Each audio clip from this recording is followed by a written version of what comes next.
Hello दोस्तों, स्वागत है आप सबका अमित क्लासेस आगरा के स्टडी प्लेटफॉर्म पर। तो दोस्तों, आज हम आपके बीच में यूपी बोर्ड की क्लास को लेकर के उपस्थित हुए हैं, जो कि 10th क्लास के लिए मोस्ट इम्पोर्टेंट टॉपिक है ये दोस्तों।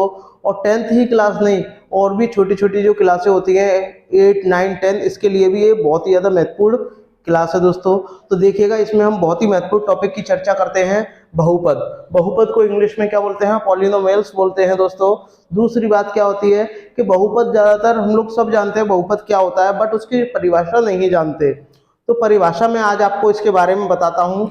जैसे कि देखिएगा, कोई भी आपका ये फंक्शन है, कोई भी आपका ये फंक्शन है दोस्तों, और ये कहाँ तक जाए, जैसे a1 है plus a2x plus a3x square plus dot dot dot dot कहाँ तक जाए, an तक जाए। जहाँ क्या हो दोस्तों, an नॉट इक्वल्स टू 0, तो ये क्या होता है आपका, एक ये आपका क्वाड्रेटिक पॉलिनोमियल होता है दोस्तों। कैसे होता है? क्योंकि यहाँ जो a1 है, a1, a2, a3 dot dot dot, ये सब क्या है आपके, ये सब आपके रियल नंबर हैं। क्या है दोस्तों? रियल नंबर हैं। और रियल नंबर को भी हम क्या बोलते हैं दोस्तों? वास्तविक संख्या कहते हैं। तो ये क्या है आपकी वास्तविक संख्या है। दूसरी बात, ये तो आपकी हो गई परिभाषा। और भी मैं इसको डिफाइन करना चाहूँ कि कोई भी अगर फंक्शन हो, कोई भी अगर आपका रियल नंबर हो, उसके साथ में कोई आपका क्या आ जाए, चरपद आ जाए, यानी x आ जाए, तो वो क्या कहलाता है? आपका बहुपद कहलाता है। बहुपद को हमने 3 भागों में डिवाइड किया हुआ है। पहले भाग की बात करते हैं। बहुपद को आपने कितने भागों में डिवाइड किया हुआ है? 3 इसके भाग होते हैं। अब कौन कौन से भाग होते हैं वो देखिएगा, 3 भाग होते हैं। जिसके पहले भाग में कौन सा आता है दोस्तों? एक पदी। क्या आता है? एक पदी। एक पदी का मतलब क्या होता है? इसको जब एक पदी होगा तो हम इसको क्या बोलेंगे? मोनोमेल। क्या बोलेंगे? मोनोमेल्स। ठीक है, जब एक पदी होगा जब, तो इसका कहने का मतलब सिर्फ इतना है दोस्तों कि यहाँ पे जो भी वैल्यू होगी वो सिर्फ एक पद में होगी। एक पद में, जैसे मैं कोई अगर आपका एग्जांपल लेना चाहूँ तो ले सकता हूँ। जैसे कि 5 आ गया, 3x आ गया, 4x स्क्वायर आ गया, 9x स्क्वायर आ गया। ये सब क्या है? आपके एक पद है, यानी ये फर्स्ट टर्म है, सिर्फ एक केवल। तो एक टर्म है, तो इसलिए क्या है? ये मोनोमेल्स है दोस्तों। ठीक है, यानी बहुपद है। दूसरी बात करते हैं दोस्तों द्विपद की। द्विपदी, द्विपदी को क्या बोलते हैं? द्विपदी को क्या बोलते हैं? बाइनोमेल्स। इसका मतलब क्या होता है दोस्तों कि इसमें कितने टर्म होंगे शामिल? 2 टर्म होंगे। कौन कौन से 2 टर्म होंगे?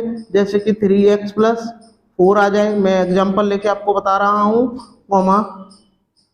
3x स्क्वायर प्लस 9 आ जाए, 4x स्क्वायर प्लस 6x आ जाए। तो ये आप देखिए, एक टर्म, 2 टर्म, 2 टर्म जिसमें शामिल हो वो कौन क्या है? आपका द्विपदी है। बात करते हैं दोस्तों त्रिपदी की। त्रिपदी, त्रिपदी दोस्तों, अब त्रिपदी की बात आती है दोस्तों, तो त्रिपदी को हम क्या बोलते हैं इंग्लिश में? बोलिए, क्या बोलते हैं त्रिपदी को? ट्राइनोमेल। क्या बोलते हैं दोस्तों? ट्राइनोमेल्स कहते हैं दोस्तों। और ट्राइनोमेल्स का मतलब क्या होता है? जिसमें 3 टर्म शामिल हों। अब कौन कौन से 3 टर्म शामिल होंगे? जैसे कि 6x स्क्वायर प्लस का 4x प्लस 9, यानी कोई भी एक इक्वेशन आ जाए जिसमें 3 टर्म शामिल हों। ठीक है, दूसरी भी हम लिख सकते हैं ax square plus bx plus 9। ये क्या है आपकी? ये भी आपकी त्रिपदी है दोस्तों। अब इनसे ही मिलकर एक बहुपद बनता है। अब कौन सा बहुपद होगा वो आपको देखना है। ठीक है, तो देखिएगा, अब हम इनके बारे में, इनके 3 टाइप और होते हैं। वो 3 टाइप कौन से होते हैं मैं आपको बता दूं। 3 टाइप, दोबारा मैं टाइप लिख रहा हूं, 3 टाइप। कौन कौन से 3 टाइप होते हैं वो आप देखिएगा। फर्स्ट आपका कौन सा होता है? रैखिक समीकरण, यानी ये किस में है? ये पद के आधार पर है, टर्म के आधार पर है। लेकिन अगर हम इक्वेशन के तौर पर देखेंगे तो इसमें क्या आ जाएंगे? इक्वेशन, यानी समीकरण के आधार पर। समीकरण के आधार पर तो ये कितने होते हैं? 4 होते हैं, समीकरण के लिए चलेंगे तो। ठीक है दोस्तों, देखिएगा क्या होता है, पहला क्या होता है, रैखिक।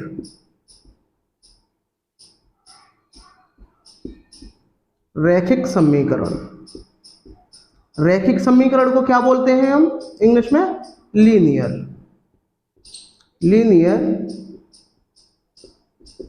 इक्वेशन। ठीक है, अब लीनियर इक्वेशन क्या होती है कि इसमें कोई भी आपका चाहे द्विपद आ जाए, चाहे त्रिपद आ जाए, चाहे आपका एक पद आ जाए, इसमें हाईएस्ट जो पावर होगी समीकरण की, इक्वेशन की, वो कितनी होगी, 1 होगी। जैसे कि मैं यहाँ पर एक इक्वेशन लिख दे रहा हूं, ax plus B Y plus C, ये क्या है आपका, एक रैखिक समीकरण है, यानी लीनियर इक्वेशन है। अगर मैं इसको दूसरे टर्म में और भी लिखना चाहूँ तो मैं यहाँ लिख सकता हूँ ax प्लस का, या a की जगह कोई भी आप वैल्यू भी ले सकते हो, 4x 9, 6x square, x square नहीं आएगा यहाँ, 6x प्लस 4। तो इस टाइप से आपके क्या आएंगे, जिसकी हाईएस्ट पावर क्या होगी आपकी 1 होगी x की, वही क्या होता है, लीनियर समीकरण होता है। अभी हम बात करते हैं दूसरे की। अब रैखिक के बाद में जिसकी हाईएस्ट पावर 1 होगी वो रैखिक होगा, और जिसकी हाईएस्ट पावर 2 होगी वो कौन सा होगा, द्विघात होगा। हम इसको क्या बोलते हैं, द्विघात समीकरण। अब द्विघात समीकरण को इंग्लिश में क्या बोलते हैं, क्वाड्रेटिक, क्वाड्रेटिक इक्वेशंस। ठीक है, क्या बोलते हैं, क्वाड्रेटिक इक्वेशन बोलते हैं। इसमें क्या होता है, कोई भी इक्वेशन होगी उसकी हाईएस्ट पावर कितनी होगी, 2 होगी। तो ये आपको ध्यान में रखना है। जैसे कि मैं इसका भी एक एग्जांपल लेना चाहूँ, जैसे कि मैंने इसका एग्जांपल लिया हुआ है, मैं इसका भी एग्जांपल लेके आपको बताता हूँ। जैसे कि ax स्क्वायर प्लस का bx प्लस c।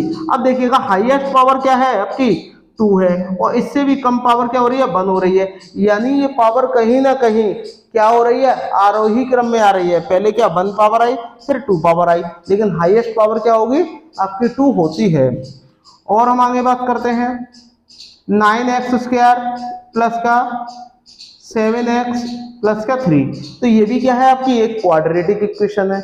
आगे बात करते हैं दोस्तों, थर्ड नंबर पे आपका कौन सा आता है, त्रिघात समीकरण, त्रिघात समीकरण। अब त्रिघात समीकरण कौन सा होता है दोस्तों, जिसको हम क्या बोलते हैं, क्यूबिक, क्यूबिक इक्वेशन। अब क्यूबिक इक्वेशन क्या होता है, जिसमें हाईएस्ट पावर क्या होगी दोस्तों, 3 होगी।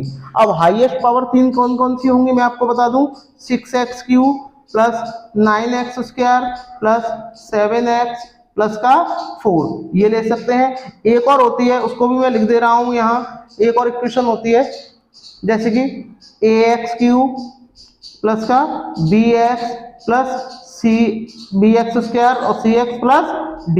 ये क्या है आपकी, ये आपकी क्यूबिक इक्वेशन है, क्योंकि इसकी हाईएस्ट पावर क्या है, 3 है दोस्तों। आखिरी इसका है, मैं उसके बारे में आपको बता दूं, लास्ट आपका कौन सा है, मैं इसको साफ कर दे रहा हूं, यहां लिख दे रहा हूं। ठीक है, एक है आपकी लास्ट वाली जिसको मैं यहां लिखने वाला हूं, यानी जो 4th नंबर पे आती है, स्पेस नहीं है इसलिए मैं यहां लिख दे रहा हूं, 4th नंबर की आती है, उसका नाम क्या है, चतुर्घात इक्वेशन, चतुर्घात समीकरण। क्या होती है ये, क्या होता है, बाय क्वाड्रेटिक, क्वाड्रेटिक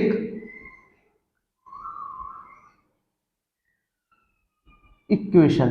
ठीक है दोस्तों, इसको इंग्लिश में क्या बोलते हैं, बाय क्वाड्रेटिक इक्वेशन बोलते हैं। और इसमें क्या होता है, इसमें हाईएस्ट पावर क्या होगी, 4 होगी।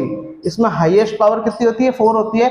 जैसे कि मैं यहाँ पर कोई भी इक्वेशन लेना चाहूँ, ले सकता हूँ 9x की पावर 4 प्लस का 6x क्यूब प्लस का 7x स्क्वायर प्लस का 4x प्लस 9। ये देखिएगा कितने टर्म हो, कितनी पावर होगी इसकी, 4 हो गई, 3 हो गई, 2 हो गई, 1 हो गई, और यहाँ 0 हो गई।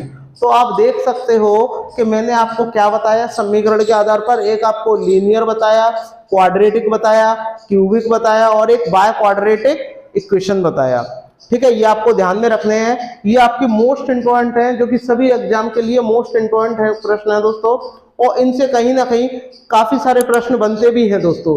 तो आई होप आपको वीडियो पसंद आई होगी। अगर पसंद आई हो तो प्लीज़ चैनल को लाइक शेयर सब्सक्राइब करिएगा। मिलते हैं नेक्स्ट वीडियो में, तब तक के लिए धन्यवाद।